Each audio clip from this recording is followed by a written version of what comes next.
Canada just rescinded its digital service tax after Trump cut off U.S. trade talks. So did you hear about this, Kurt? The move comes after U.S. President Donald Trump announced over the weekend that he will be terminating all discussions on trade with Canada in response to Ottawa's decision to impose the digital service tax on American tech firms.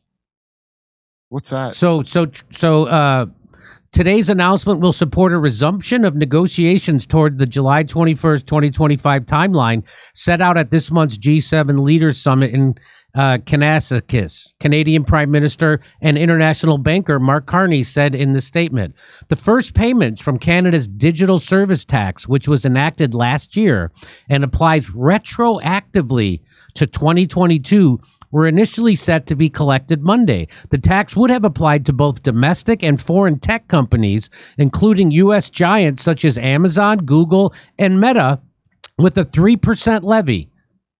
Good luck, Canada. Good luck. So the decision from Ottawa was an about turn from Canadian officials earlier this month who said they would not pause the digital service tax despite strong opposition from the United States. Well, guess what? They just did.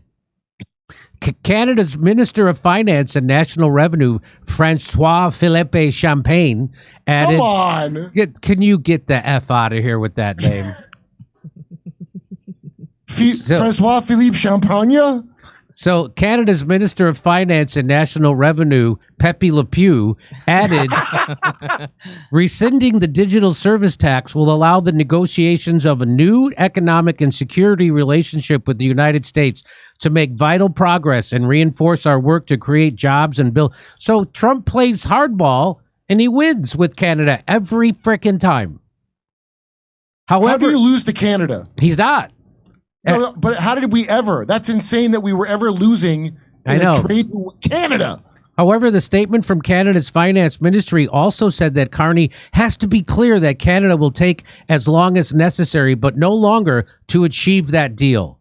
Oh, the digital thing you can't take back, huh? The digital service tax was first introduced in 2020 to address taxation gap, where large tech companies were earning significant revenues from Canadians, but they were not taxed. Ottawa also said the tax was enacted while it worked with international partners, including the United States, on multilateral agreement that would replace national digital service tax. U.S. Treasury Secretary Scott Bessent told CNBC that U.S. Trade Representative would investigate the tax to determine the amount of harm to the U.S. companies and the U.S. economy in general. We disagree with the tax, and we think that they discriminate against U.S. companies.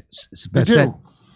Several countries within the European Union have digital service taxes. None of them have done those retroactively, Bessent said, who added that the retroactive digital tax, which amounts to $2 billion, seemed patently unfair. U.S. goods trade with Canada totaled roughly $762 billion last year, according to the Office of U.S. So, get it from Ukraine. That's what that's about, by the way. So Carney just immediately folded like a house of cards. Immediately.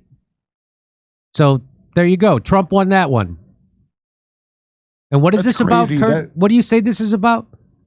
The Ukraine. Remember the Canada's still all in on Ukraine. Yeah, they're all in. Like England, because they're England's bitch. Yeah. I mean, so are we, but maybe we'll break away. So $2 billion. I don't know what they've given to Ukraine. That sounds like the kind of money you send to Ukraine to me. That sounds like yeah.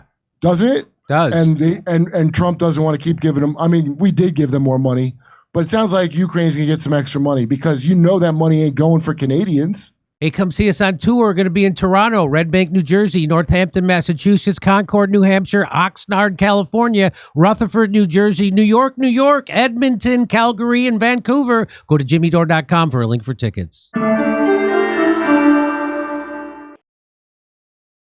Hey, if your clothes are made of polyester, you may want to hear this. Check out this recent interview I did that delves into global microplastic pollution. Tap the video link right here to watch now.